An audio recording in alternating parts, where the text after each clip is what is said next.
On New Year's Day, my son kicked me out of the apartment, not raising his voice, but those words later became the basis for a court claim, account freezes, and the revocation of powers of attorney.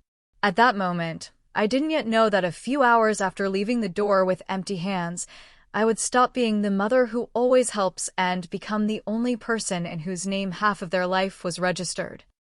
An apartment, loan obligations, bank guarantees, and notarized consent, which I had every right to revoke without explanation. The first thing I did the next morning wasn't call my son. I went to the notary. No hysteria. No doubts. I had copies of documents I had kept for years. A power of attorney for account use, a loan agreement, receipts, proof of transfers, participation in the initial payment for the apartment. What the family called help looked different on paper. The notary was silent for a long time, reviewing the papers. Then he said, "You realize you can revoke all of this right now?" I nodded. "That's why I'm here." In one day, the powers of attorney were canceled, account accesses blocked, and a claim for repayment under the loan agreement was filed. Not out of revenge. Out of fact. I didn't invent anything new, I simply stopped ignoring reality. 3 days later, my son called. Not demanding now, but accusing. "You filed against me in court?" I answered, "I filed a claim for repayment. Court is a consequence, not the decision." He shouted. Said I was destroying his family. That mothers don't do this. That I would leave my grandson without a roof. I said, "I'm not taking the roof. I'm taking back my part in a lie where I was used." Then his wife called. She spoke sharply, confidently, in legal phrases that clearly weren't hers. She said they hadn't signed anything. That the transfers were voluntary. That I wouldn't prove anything. I answered, "See you in court." They came together to the first hearing. I was alone. No high-profile lawyer, but with a folder of documents and a calm head.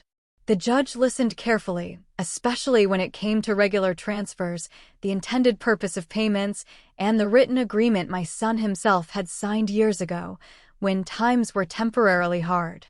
Their position began to crumble quickly. Not because of emotions. Because of numbers and dates. When the judge asked my son, "Do you acknowledge receipt of the funds?" He was silent. Then he said, "Yes. But she's my mother." The judge replied, "In court, there's no mother. There are parties and obligations." After the second hearing, they suggested settling.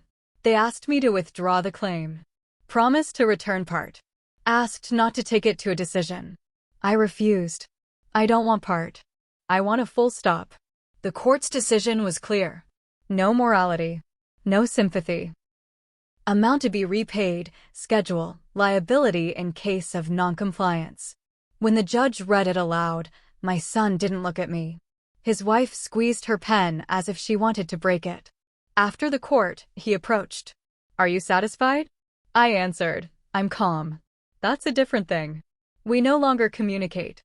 Not because of the court. Because there are no more illusions between us. I am no longer a resource. Not a backup option. Not the mother who will endure. I was left without family holidays, but with documents, boundaries, and responsibility where there hadn't been any before. After the court decision, they continued pretending for a few weeks that nothing had happened.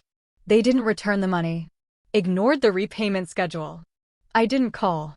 I waited exactly as the law required. Then I filed with the enforcement service. This was the moment when the matter ceased to be familial and became purely legal. No offense. No explanations. Just procedure. The enforcement officer called me 2 days later. "Does the debtor have an official income?" "Yes." "Property?"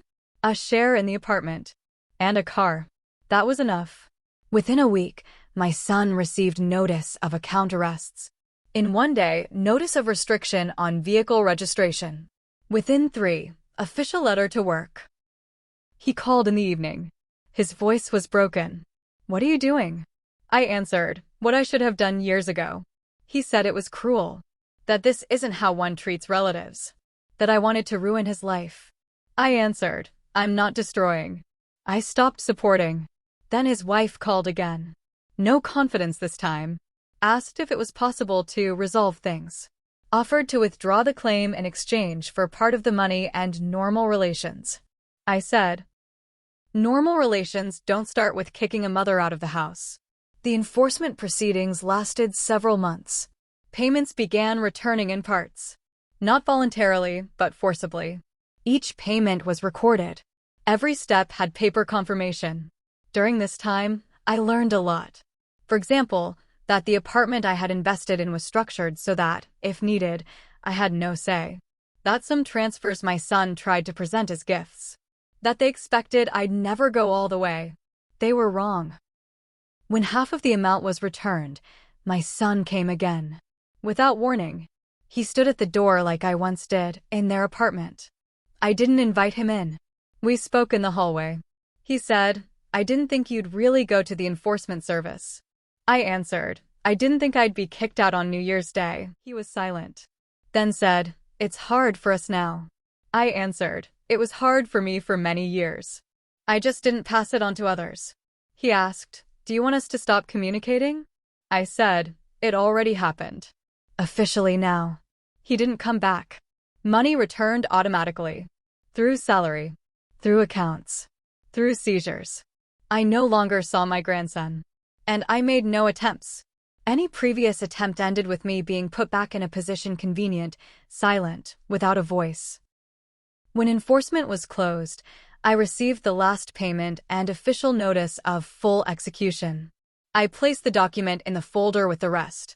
And for the first time in years, I felt not joy, but calm. I was no longer indebted to anyone. And no one was indebted to me.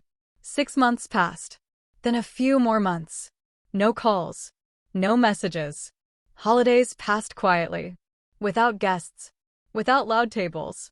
But also without tension. Once, I met an acquaintance who knew my family. She said, "I heard you don't communicate. How do you manage?" I said, "I managed much worse when we did communicate." It was true. I didn't become harsher. I became more precise. I stopped calling dependence, help, and contempt patience. My son never apologized. And I no longer expect it. Because apologies without responsibility change nothing. I was left alone. But not broken. Not used. Not guilty. And if anyone asks whether it was worth taking it to court, I'll say simply, when words don't work, documents do. When love is used as leverage, it must be taken out of the game.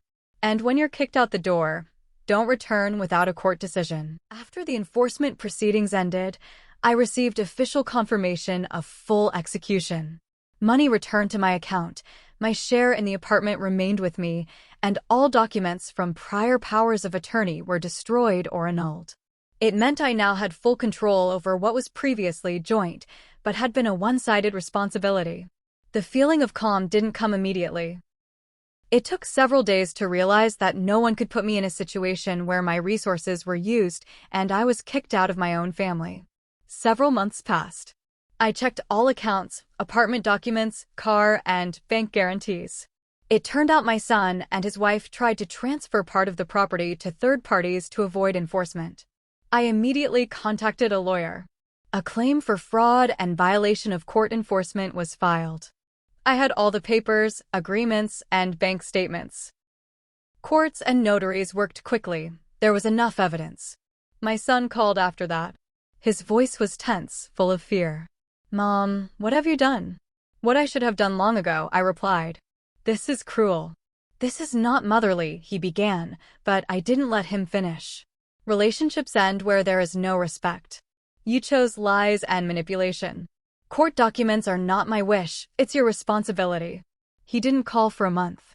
Then tried to send a message asking to settle. I didn't reply. Not to offend, but because there were no points left for agreement. The only language they understood was documents and law enforcement. 2 weeks later, I found out my son tried to take a mortgage on the apartment, part of which was mine. It became another reason to go to court. I filed a claim to declare the transaction invalid. The court imposed a temporary property freeze, and any operations became impossible without my signature. This finally secured my position. No one could use my resources without permission. My grandson became part of this only formally. I didn't see him, because any contact with the family was accompanied by manipulation and demands. I decided that without full responsibility and respect, no relationship can exist. Every contact had to be officially documented. Meetings, transfers of money, gifts, only officially, through a notary, with signatures and witnesses. A month later, my son offered to settle things peacefully. He promised to voluntarily pay the sum. I agreed only after consulting a lawyer and only with written confirmation. I no longer responded to verbal agreements. Everything previously called family relationships became legal procedures. All payments went through the bank, every transfer was recorded. Any attempt to evade obligations was documented and submitted to court. I felt I was doing the right thing. No compromises, no temporary solutions. Only clear responsibility. A year passed since the first incident. My son and his wife understood that manipulation no longer worked. They didn't contact without necessity. Money returned regularly, and any action required my approval or a notary present. I no longer controlled his life, but life under my name was controlled. This sense of freedom came for the first time in many years. One day, I received a letter from the Enforcement Service, full execution of the second court ruling, blocking any attempt to transfer property to third parties. All operations with the apartment, bank, and car were under my control. No risk of being used as a resource anymore. I no longer celebrated with them. Holidays passed quietly, without anxiety. No one tried to manipulate. No one expected me to step back. My decisions were no longer questioned. I was alone, but confident. The final situation was definitive. My son tried through acquaintances to explain that he wanted to restore contact. I refused. There are no common rules between us. The only thing left in common is executed court decisions and my share of ownership. And that's enough. Nothing more. I didn't wait for apologies. I didn't hope for reconciliation. Everything that could work without respect and responsibility was legally closed. And it brought peace. I was alone, but without guilt. Without being used. Without resentment. And I will never again allow anyone to use my resources or respect only for convenience.